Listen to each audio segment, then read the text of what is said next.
All righty, thank you. I would like to call the August 23rd Special Kankakee County Board meeting to order. If we can get a roll call first, please. Mr. Hess.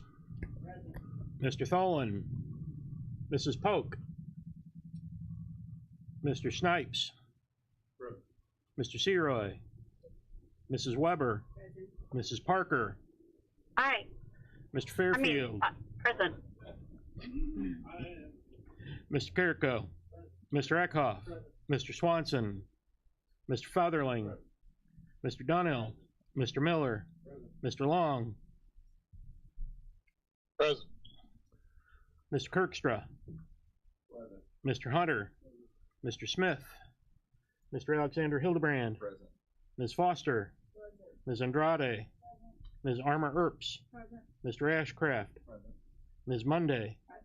Ms. Ripmanick-Emmy. Mr. Scanlon. Ms. Turner. Mr. Wheeler. Present. We have a quorum. We have a quorum. Thank you all for attending. This is an important day. If we could get a vote to admit Craig and Tinker into the meeting. Mr. Eckhoff, Ms. Turner, all those in favor say aye. Aye. Those opposed, same sign. Motion carries. All right, welcome.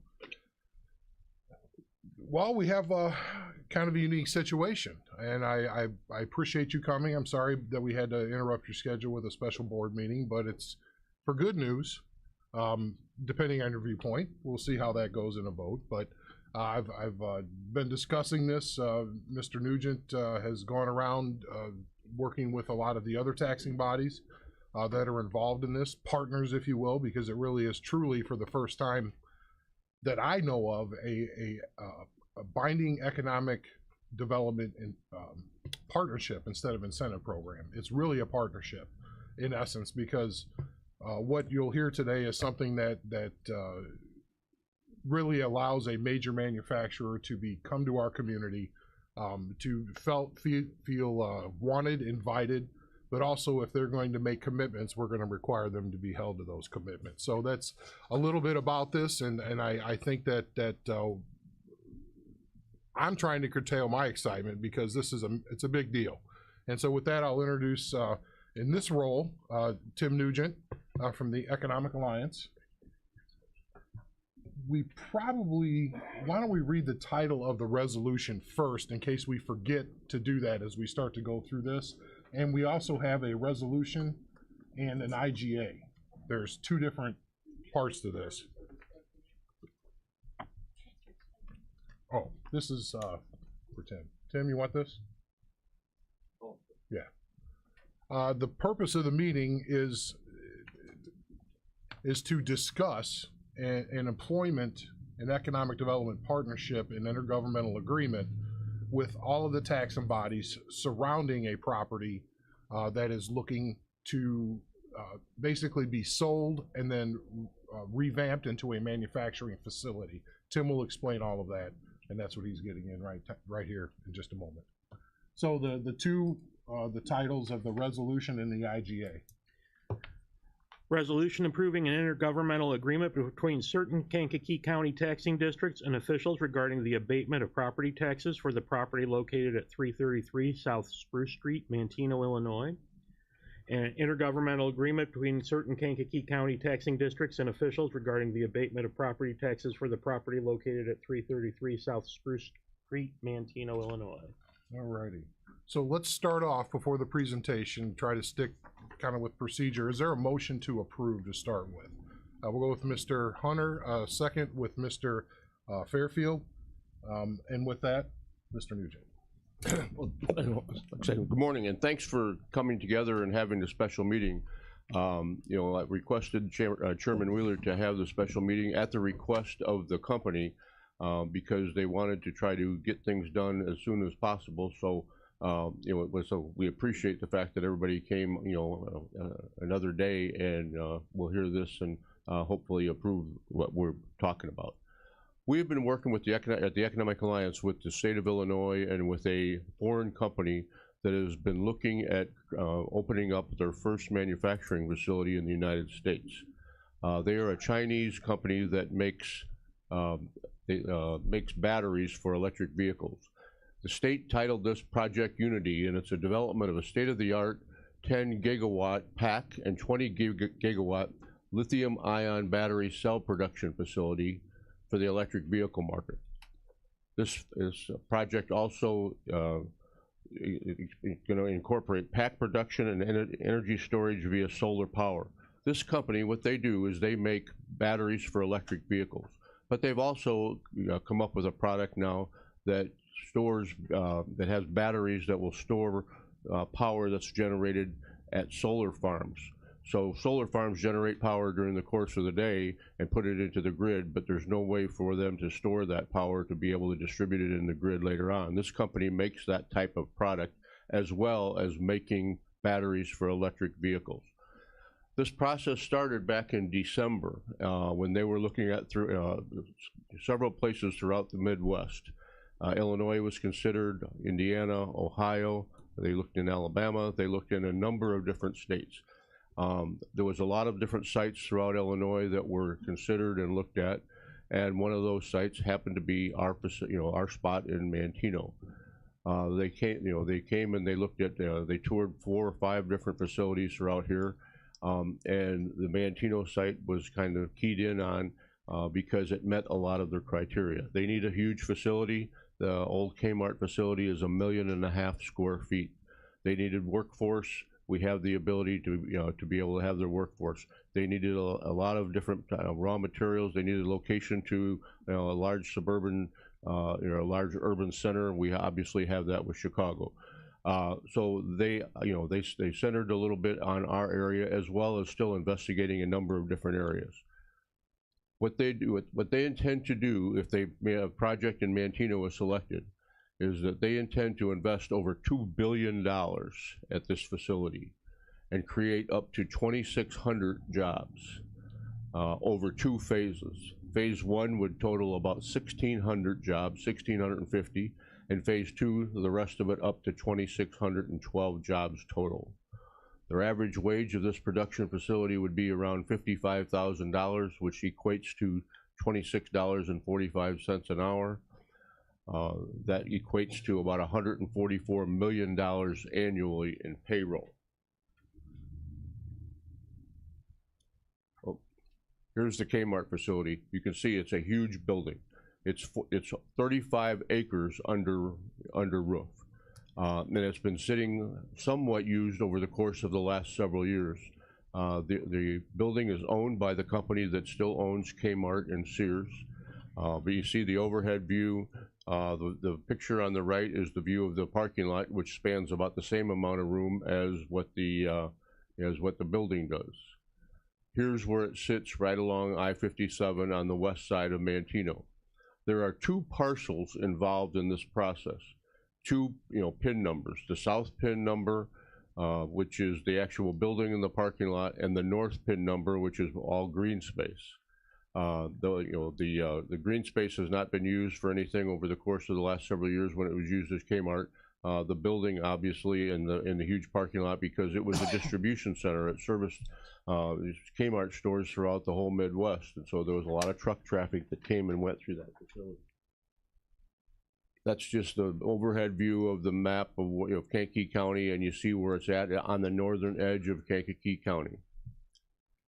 One of the things that was really important to them is the availability of workforce. Luckily, when somebody's going to come in and hire 2,600 people, they need to have an available workforce. And Kankakee County is no way equipped to be able to handle 2,600 people coming in, getting hired all at one time.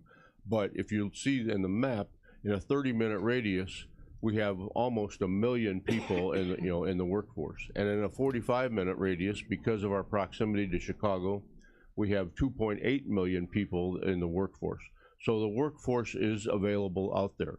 Kankakee County has about a 5% unemployment rate, which is higher than the state and higher than the national average. There's people that are not in the workforce today that hopefully this company will be able to put in the workforce, and our unemployment rate can go down. But this was obviously very important to them. They wanted a rural area, but they wanted the availability of workforce, and they wanted to be close to a metro center.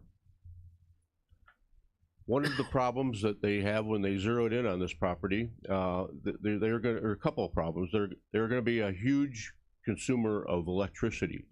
And so we have met over the course of the last several months with ComEd, put the company in touch with them, and they're working in plans in order to take care of their electricity needs if they choose and decide to go to this potential site. That is a huge issue, and ComEd is, the amount of electricity that this company is going to use is, somewhat beyond comprehension for, for one facility.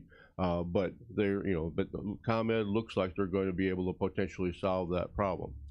One of the other issues that they had was our tax structure. Keep in mind, this is a foreign company coming into the United States for the first time for a manufacturing facility. And they see how much money the taxes are, cost the company over the course of every year. The taxes on that facility are distributed per the pie chart. The Manteno School District gets the bulk of the taxes that are generated at that facility. Then the county is the next largest piece of the pie. The Village of Manteno, Manteno Fire Department, Kankakee Community College, Manteno Library, Manteno Drainage District, Manteno Township Road. There's a number of different taxing districts that get money from this facility. And they're getting money from this facility now. As it exists currently, they're getting money. Matter of fact, they're getting a considerable amount of money. The two parcels for that for this project, they total out to be a value of around $28 million. That's what the current tax bill or current tax assessor has those two parcels of land valued at today. If you take that $28 million figure and divide it by 3, which is how our taxes are figured, and then multiply it by the tax rate, that building as it sits today generates around $973,000 in real estate taxes right now. And that amount of money is distributed to those taxing bodies, as you see on the right-hand side. The Manteno School District gets $588,000. The county, $99,000, Manteno, $84,000, and you see so on down the line, all the different taxing bodies. They are getting that amount from that building, right now, today, on today's tax bill. Obviously, the company is concerned about paying, $1 million a year in the real estate taxes. And they came to us asking for some ability to try to be able to control their taxes, because they plan on, on investing, like I said in the original slide, up to $2 billion in investment in this property if they decide to to come to Manteno.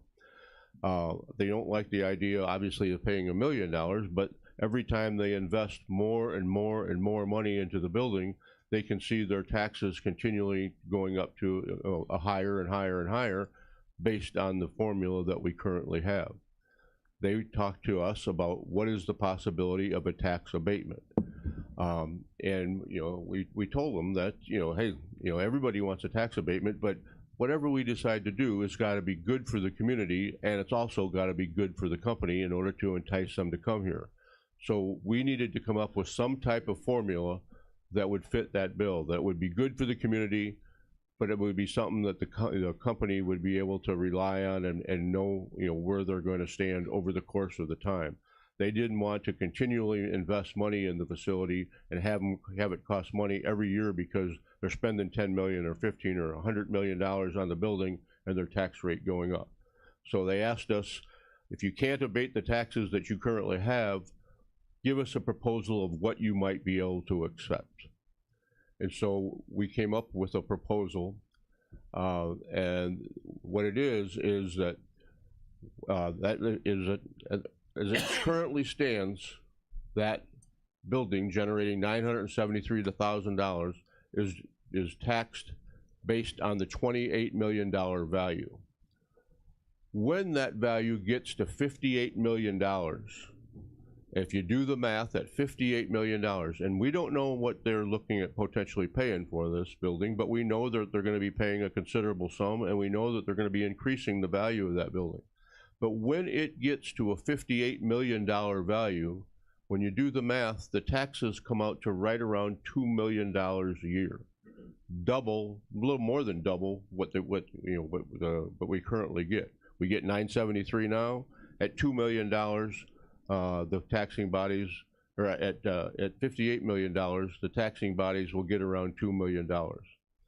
What we proposed to the company was this: in order to make it good for the community and good for the company, we want the jobs, we want the company here, we want to, have this, company come and hire the people here. We proposed to the company that we would potentially freeze the tax levy at the rate of $2 million a year. And no matter how much money they invest, how much money they pay for the building, how much money they continue to invest, that over the course of the next 30 years, that we would freeze the taxes once they got $2 million, and they might get there right away, or it might take them several years to get to that value. We don't know. But once it got to where they're paying the government or the local governments a $2 million figure, that we would freeze that. And they could bank on the fact that they'll never pay more than $2 million over the course of the next 30 years. They might, they might take, like I said, they might take a few years to get there, but eventually, if they invest the money that they say they're going to invest, if they bring all those jobs here, that they're going to get to that value. And once they attain that value, we would freeze it at the $2 million mark. What that does is it's good for the community. It gives us double what we are getting currently. Keep in mind, that building was built in 1993. It took us 30 years to get up to the $1 million or the $973,000 income level that we're currently at.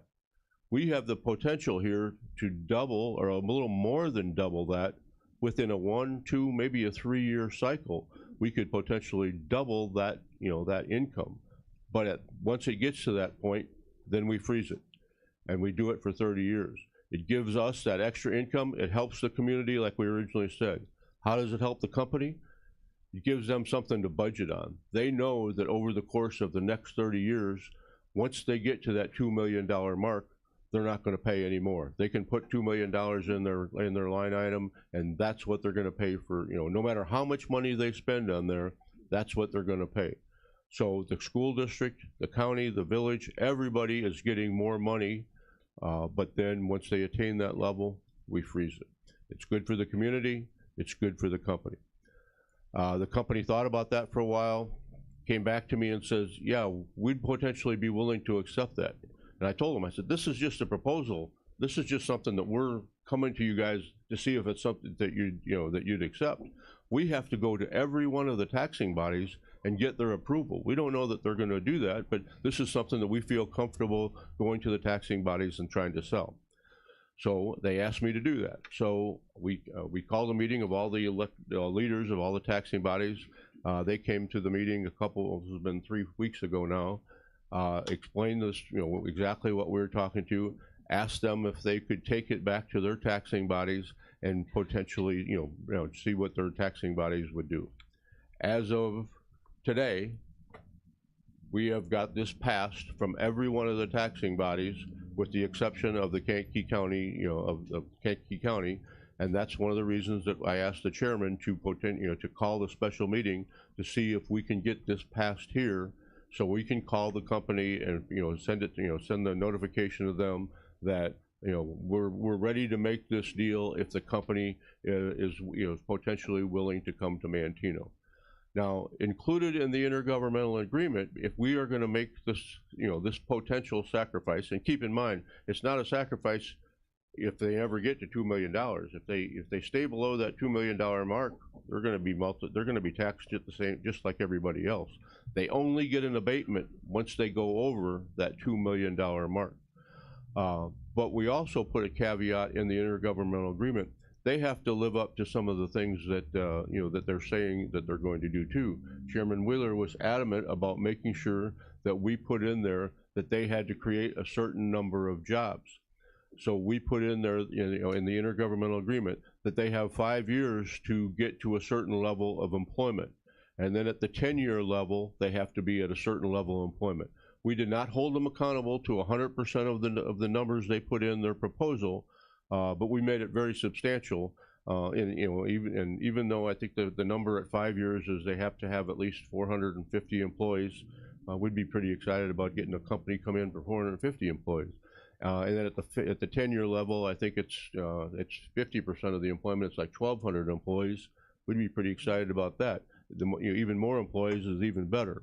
But they are accountable for making sure that they reach those employment goals. And if they don't, then there's a mechanism in there that their taxes could potentially, revert back to the regular, way of doing business. So that's the proposal. Will we agree to this and make it good for the community by getting that extra money and hopefully having the company come in here and buy this building and turn this into a employment center, or will we let the building sit as it is today and be underutilized, and potentially the taxes will go down because the value of the building will go down? That's a decision that we've got to make. Keep in mind, this does not mean it's a done deal. The company has not made the commitment that if you do this, we are definitely coming to Manteno. But this is one of the things that is required for them to be able to make that decision. And hopefully, if we're able to call them and tell them that all the taxing bodies have approved that, hopefully that decision will be made in the near future. But this is just one more step in the road to getting that completion. This is not an announcement by any means.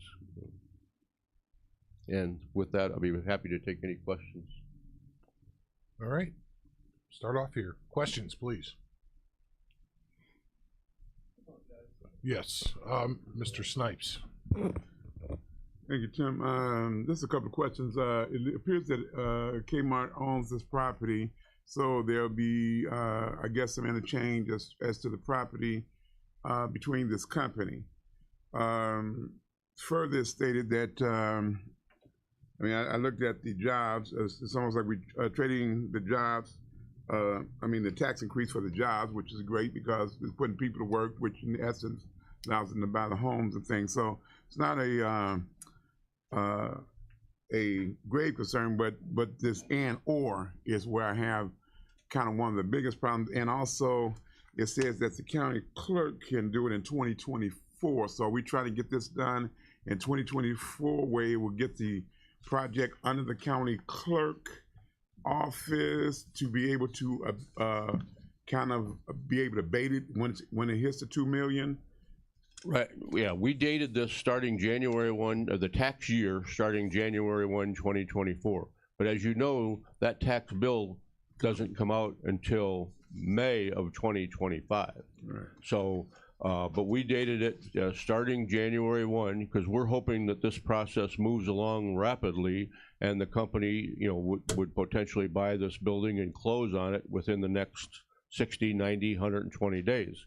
And then once they close on it, then, they're the owners, they're the ones that are responsible for the tax bill. Now, keep in mind also that, they're going to make investments in this property. It's not all going to happen overnight. It's not going to happen the day they close on the property. It's going to take them a long period of time. Again, I don't know what they're potentially paying for this, so I don't know that the tax bill would immediately go up to that $58 million value, or it might take 5 years to get to that $58 million value. But this agreement starts January, if enacted, would start January 1, 2024. The tax bill would be figured just like it always is until it reaches that $2 million figure. Okay, and the and/or that I was speaking of is that where I see the jobs, what gets me is when I get to the and/or, it says that it gets about 413 jobs by December 2029, but instead of saying and for continuation, it says and or 1,306. So really they're being limited to the 413,000, even though Right. they might go over that. But so the second part of this is just No, the second part is that's where they have to be at the 10-year mark. it says and or, so that means they don't really have to be there. They have to reach the 400 and some number of jobs in 5 years, Right. and then they also have to reach the 1,300 jobs in 10-year period. So should that say and versus and or? They have to reach both. They have to get to the 400 in the first 5 years, and they have to get to the 1,300 in the 10-year mark. Okay, thank you. Mr. Eckhoff? Thank Thank you, Mr. Chairman. Good morning, Mr. Nugent. So my question is, about a month ago or 2 months ago, we amended the enterprise zone. Are these two parcels in that enterprise zone? They are in the enterprise zone. Okay. And, you know, this building has taken advantage of the enterprise zone. The only time the enterprise zone would kick in here is if they would do additions to the building. Okay. It's currently already, you know, their enterprise zone benefits have expired, you know, based on the construction of the building. They would get enterprise zone benefits through the state, and they would get it once they put additions onto the property, if in fact they do that. Okay, thank you. That fixed equipment too, they can get sales tax. Yeah, there's sales tax sales abatements tax that they'll stuff. take advantage of. There's equipment, you know, Yeah. different things. So there's more things than real estate tax involved with the Perfect. enterprise That was my zone. question. And they will, and that is something that they're, you know, they will take advantage of, obviously. Go with Mr. Featherling first. Tim, is that, Mike, please, I'm sorry. Is it close? sorry. Yeah. We have that included in that 46 acres in the front of there. That's all commercial, isn't it? Right, they've already contacted the village about the potential for rezoning. Both these properties, one of them's zoned commercial, and the south property is zoned light industrial. They'll be petitioning to have them both rezoned heavy industrial. Okay, so the front lot would be heavy also. Right, that's correct. In the 2,200 or 1,600 jobs, they're probably gonna need it for parking anyway, right? They're probably gonna need They what? probably need it for parking anyway when they get, if they get the 15. Well, that, you know, if they do have 2,600 people 7 days a week over 3 shifts, they're talking, you know, 700 people at a, you know, at a time. You know, so there's going to be considerable traffic and considerable, you know, amount of parking required, but they've got a lot of parking there right now. Yeah. I mean, when Kmart had the building, I think the maximum employees they had was around 1,000, so there was, you know, considerable parking there for that too. I don't even, did they ever hit the 1,000? I don't even know. if they ever did. I know they had 800 at one Yeah. time. I don't know. Thank you. Mr. Hunter. Just a couple comments, Tim. I'd just like to thank you and Angela and Ben for this clear, concise package that you got here, and I think it seems like, you know, a historic collaboration of local governments and the state for this particular project. And when you think in terms of the potentiality of the ancillary benefits, spin-off effects of this project, more daycares, enhancement of local educational institutions for the schools, spin-off maybe for more housing, retail infusion of funds, more jobs being created for that, training opportunities at KCC and Olivet, and so forth. Got a couple questions. With respect to the new interchange up at Mantino, what's the timetable on that? We were listed on the state of Illinois projects that just came out last week, and the schedule was 2025 for that. Okay, and The start of it. yeah, They seems- believe it's a 2-year project. Yeah, and you think in terms of 312, that's 26, so we're going to be real busy locally.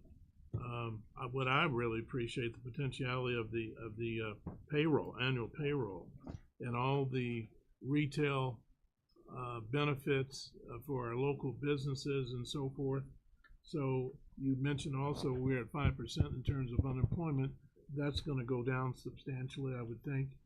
And there'd be a lot of spinoffs in terms of other jobs would be created in order to support the Yeah, I think one thing we haven't even thought about or considered is the potential other companies that would want to be relocated close to a facility like this, as far as suppliers and customers, and you know, I think that if in fact they come, and again, I reiterate, this is not a done deal. This is just another step in the process. That there's other companies that I'm sure will be reaching out. And the price of business in Kankakee County is going to go up. Yeah, you know, the $55K a year, that's an average salary. That's pretty good as well too. So And the fact that this company looked throughout the whole Midwest and the southern region, and to have Kankakee County be potentially be selected, I think that's that speaks speaks volumes too. thank you very much. Good job. Also, our manufacturing, we're number 3 in small hubs for manufacturing in the United States now. This could potentially move us up a couple notches. Sirs? Yes, I want to say thank you to Nugent for bringing this to us. I think this is a great opportunity for our area, bringing in 2,600 jobs. The building there has been sitting empty, I think, since 2017. Took us 30 years to get to $1 million. It's going to take us less than that to get to $2 million, I would assume. I can't see why this wouldn't be a positive thing for our area, and I'm very happy for it. Thank you very much for doing this. Yep. Any other thoughts, questions, comments? Yeah, I guess one thing I had was, are we able to talk about, are we on a short list? Are we able to talk about that, or is I just kind of leave that alone? Yeah, we were required to sign a non-disclosure agreement, so the less I talk about it, the better. I did tell the company and the state that these things are done in public meetings, and and the news media is here. The company name obviously is not being mentioned, and again, the company has not made final decisions. We're just one of I think a very small number who remain. Okay. All right. Yes, Miss Monday. I just want to comment. I know I'm not the only Mantino girl or boy, guy, or woman in the room, but small town, big future. Daryl Lamore is smiling right now, I'll tell you. We'll have to pull that old sign out again. That's right. This is our big future, and I just want to say thank you. I want to reiterate what Ms. Earp said. Thank you so much for your work on this and the rest of your team.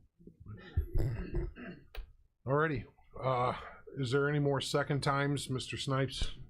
Yeah, I just wanted to, before we prove that, if we can, because of the statement that was just made here and in that section 3, if we are holding it to, because it says factual, if we can move that or and just say and. Is that a motion? The only thing I Yes. would caution is the same document has been approved by all the other taxing bodies. Similar, so the or is in there. It's the same one that's been approved by all of them.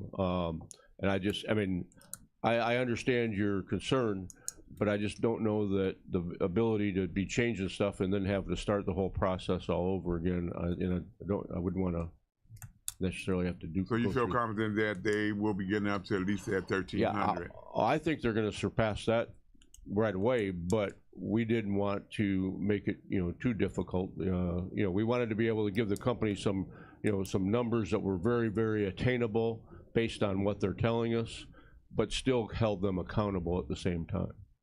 Okay, then I make the motion that we approve it as is written. We already have motions. Thank you. Oh, go ahead, did this motion second. Alrighty. Any other questions, thoughts, deep or otherwise? Roll call vote, please. Mr. Hess. Aye. Mr. Snipes. Aye. Mrs. Weber. Mrs. Parker. Aye. Mr. Fairfield. Mr. Carrico. Mr. Eckhoff. Mr. Featherling. Mr. Donnell. Mr. Miller. Mr. Long. Aye. Mr. Kirkstra. Aye. Mr. Hunter. Mr. Hildebrand. Aye. Ms. Foster. Ms. Andrade.